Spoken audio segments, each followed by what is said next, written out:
नमस्कार मित्रांनो, आजच्या या व्हिडिओमध्ये आपण बघणार आहोत design of half adder. Half adder हे एक कॉम्बिनेशनल लॉजिक सर्किट आहे. जसं सगळ्यात पहिले आपल्याला माहिती असलं पाहिजे की डिजिटल सर्किट्स हे दोन कॅटेगरीजमध्ये डिवाइड केलेले आहे. एकाला म्हटलं जातं कॉम्बिनेशनल सर्किट आणि दुसऱ्याला म्हटलं जातं सिक्वेन्शनल सर्किट. कॉम्बिनेशनल सर्किटमध्ये कोणताही फीडबॅक एलिमेंट नसतो, म्हणजे आउटपुट हे टोटली दिलेल्या प्रेझेंट इनपुटवर डिपेंड असतं. जे की सिक्वेन्शियल सर्किटमध्ये आउटपुट हे फक्त प्रेझेंट इनपुटच नाही तर प्रिव्हियस आउटपुटवरही डिपेंड असतं, म्हणजे या ठिकाणी फीडबॅक एलिमेंट असतो.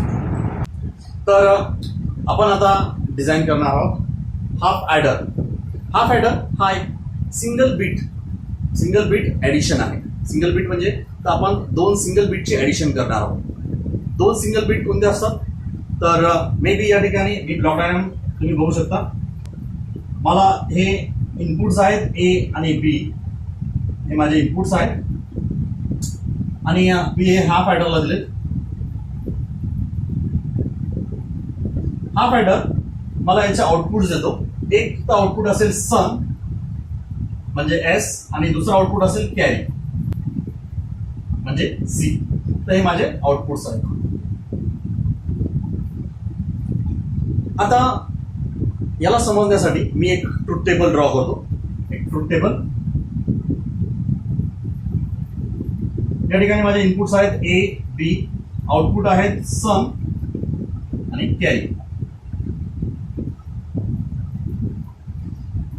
माझ्या कंडिशन्स असतील 0 0 0 1 1 0 आणि 1 1. तर या ठिकाणी 0 प्लस 0 माझा सम 0 आहे. सिमिलरली 0 प्लस 0 चा सम 0 आणि कॅरी पण 0. 0 प्लस 1 या ठिकाणी ही बायनरी ॲडिशन होतीये. तर 0 प्लस 1 म्हणजे सम 1 कॅरी 0. 1 प्लस 0 सम 1 कॅरी 0. 1 प्लस 1 या ठिकाणी सगळ्यात शेवटी 1 प्लस 1 ला सम 0 आणि कॅरी 1 आली. सम 0 आणि कॅरी 1. तर आलेल्या या ट्रुथ टेबलच्या आउटपुट्सला आपण सिम्प्लिफाय करूया बाय युझिंग के मॅप. तर मी आता सम आणि कॅरीसाठी two input variable K map draw करतो. तर एक आहे सम साठी, तर हा आहे माझा सम साठी. इनपुट आहे ए आणि बी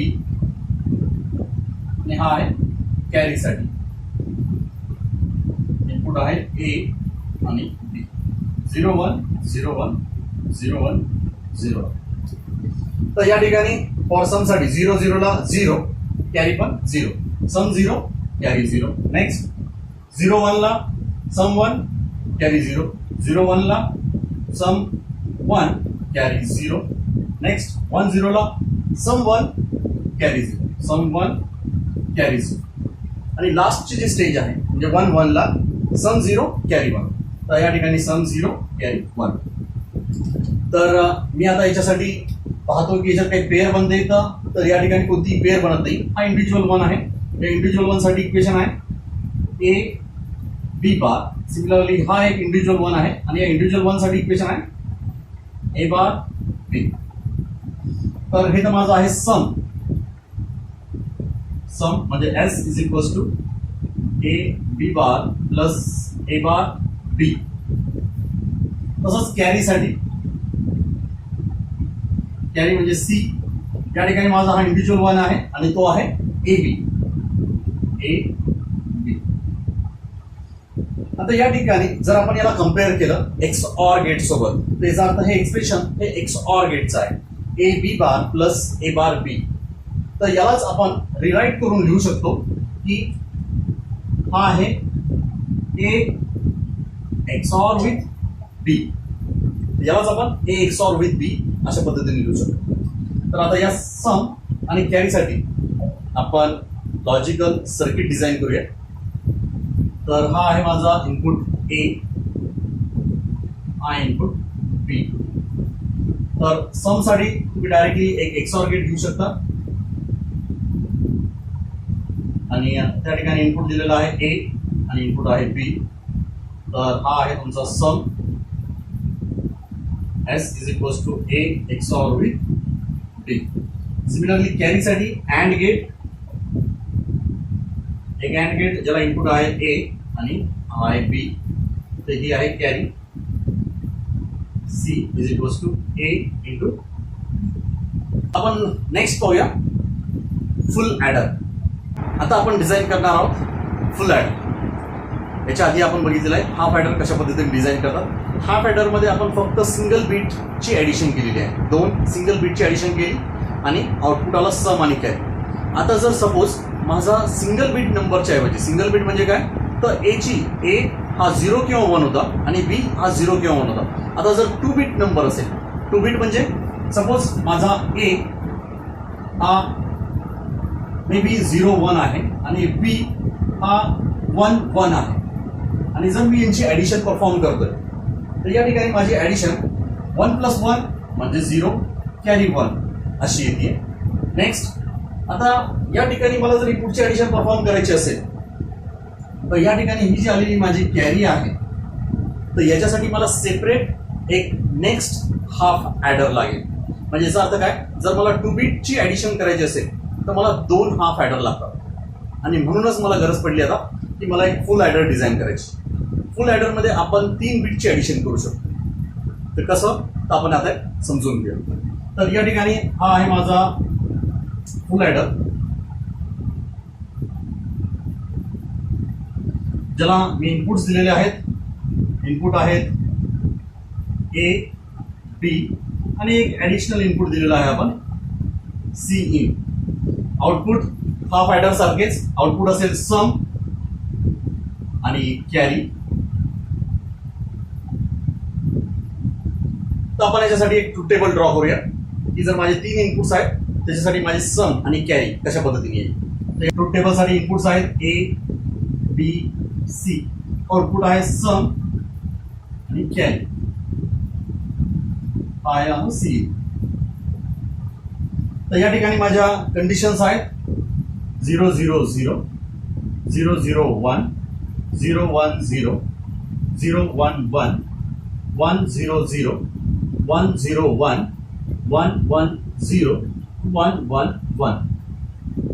आता या ठिकाणी 0 + 0 0 0 + 0 0 म्हणजे जर माझा सम 0 आहे, कॅरी पण 0 आहे. नेक्स्ट कंडिशन 0 + 0 0 0 + 1 म्हणजे सम 1 कॅरी 0. नेक्स्ट 0 + 1 1 1 + 0 अगेन 1 म्हणजे सम 1 कॅरी 0. नेक्स्ट कंडिशन 0 + 1 1 1 + 1, तर या ठिकाणी 1 + 1 म्हणजे सम 0 झाली आहे आणि कॅरी 1 आलेला. तसंच नेक्स्ट कंडिशन बघूया 1 + 0 म्हणजे 1 आणि 1 + 0 म्हणजे परत एकदा 1 म्हणजे सम 1 कॅरी 0. नेक्स्ट कंडिशन 1 + 0 1 1 + 1 म्हणजे सम 0 कॅरी 1. नेक्स्ट कंडिशन 1 + 1 1 + 1 या ठिकाणी कॅरी ऑलरेडी जनरेट झाली. 1 + 1 0 सम 0 कॅरी 1. तर या ठिकाणी माझी कॅरी आलेली आहे, सम 0 आहे. 0 + 0 परत एकदा 0, तर या ठिकाणी 0. आणि नेक्स्ट लास्ट कंडिशन 1 + 1 1 + 1 0 सम 0 आहे, कॅरी 1 आहे. म्हणजे याचा अर्थ हा कॅरी जनरेट झाली आहे. आता 0 + 1 म्हणजे 1, या ठिकाणी माझा सम पण 1 आहे. तर अशा पद्धतीने माझा सम आणि कॅरीचा ट्रूथ टेबल आलेला आहे. तर आपण याला आता सिम्प्लिफाय करूया बाय युझिंग के मॅप आणि जेही लॉजिकल इक्वेशन आहे त्याला आपण इम्प्लिमेंट करूया बाय युझिंग गेट्स. तर सगळ्यात पहिले आपण सम आणि कॅरीसाठी के मॅप काढूया. या ठिकाणी माझे 3 इनपुट्स आहेत ए बी सी, तर मला 3 input variable K map draw करावा लागेल सम आणि कॅरीसाठी. तर हा माझा एक 3 इनपुट के मॅप आहे. A B C in 0 0 0 1 1 1 1 0 0 1. Similarly मी एक कॅरीसाठी पण के मॅप ड्रॉ करतो.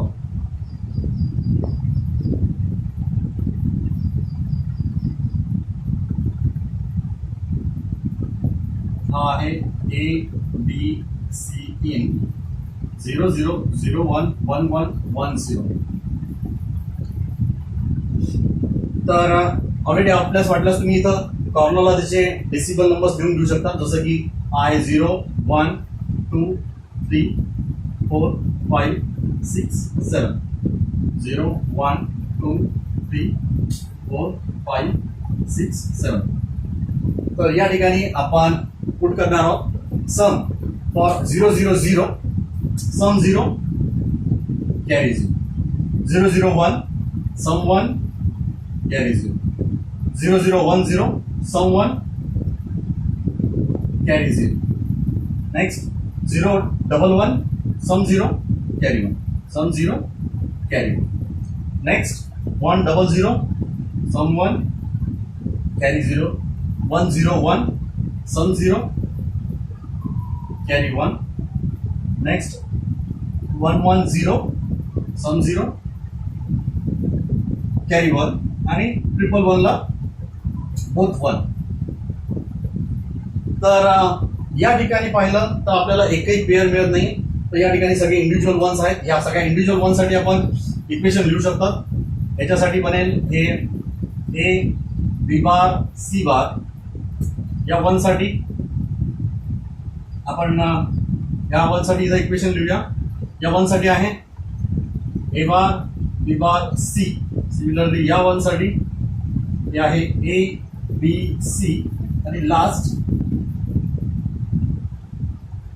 ए बार बी सी बार. आता हे जे इक्वेशन आलेलं आहे या इक्वेशनला आपण रिराईट करू. ते आहे sum s is equal to a b bar c bar plus a bar b bar c plus a B c plus a bar b c bar. या इक्वेशनला आपण जेव्हा एक्स ऑर च्या इक्वेशन सोबत कम्पेअर केलं तेव्हा आपल्या लक्षात येईल की हा 3 इनपुट एक्स ऑर गेट आहे. म्हणजे आपण याला रिराईट करून लिहू शकतो a XOR with b XOR with c या पद्धतीने. सिमिलरली आपण आता कॅरीसाठी इक्वेशन लिहूया. तर कॅरीसाठी या ठिकाणी माझी पेअर बनती आहे. तर मी ही एक पेअर बनवली. दुसरी या ठिकाणी एक पेअर आहे आणि तिसरी एक पेअर आहे. तर सर्वप्रथम मी या पेअरसाठी इक्वेशन लिहितो. तर या ठिकाणी माझे इनपुट्स आहेत. ठिकाणी आहे ए आणि या दोघांमधून कॉमन लिखतो तो म्हणजे बी. हा आहे ए बी. सिमिलरली जे व्हर्टिकल पेअर आहे हे जे उभे दोन वर्ड आहेत त्यांच्यासाठी इक्वेशन लिहिता येईल. ते आहे या ठिकाणी ए हा चेंज होतोय तर या ठिकाणी सरळ सरळ बी सी आणि लास्ट या पेअरसाठी हा आहे ए सी. तर कॅरीसाठी a c plus b c plus a b. तर आपलं इक्वेशन आलेलं आहे कॅरीसाठी a c plus b c plus a b. तर आपण आता याच्यासाठी लॉजिकल सर्किट डिझाईन करू शकतो. तर या ठिकाणी माझे इनपुट्स आहेत ए बी आणि सी. तर सगळ्यात पहिले आपण सम साठी आपण एक 3 इनपुट एक्सऑर गेट घेतलाय. या ठिकाणी इनपुट्स आहेत ए बी आणि सी आणि आउटपुट आहे सम. या ठिकाणी आपलं समचं आउटपुट आहे S is equal to A XOR with B XOR with C. Similarly आपण आता कॅरीसाठी सर्किट डिझाईन करू. तर या ठिकाणी मला 3 अँड गेट लागतील आणि एक ऑर गेट. तर एक पहिले मी एक अँड गेट घेतला ज्याला इनपुट आहे ए आणि सी. तर हा ए सी या ठिकाणी आहे ए सी. नेक्स्ट आहे बी सी. हा एक अँड गेट या ठिकाणी इनपुट आहे बी आणि हा सी बी सी आणि लास्टला आहे ए बी. तर हा आहे ए आणि हा आहे बी म्हणजे हा आहे ए बी. त्यांना मी एक ऑर गेटला दिले. या ठिकाणी आपले कॅरी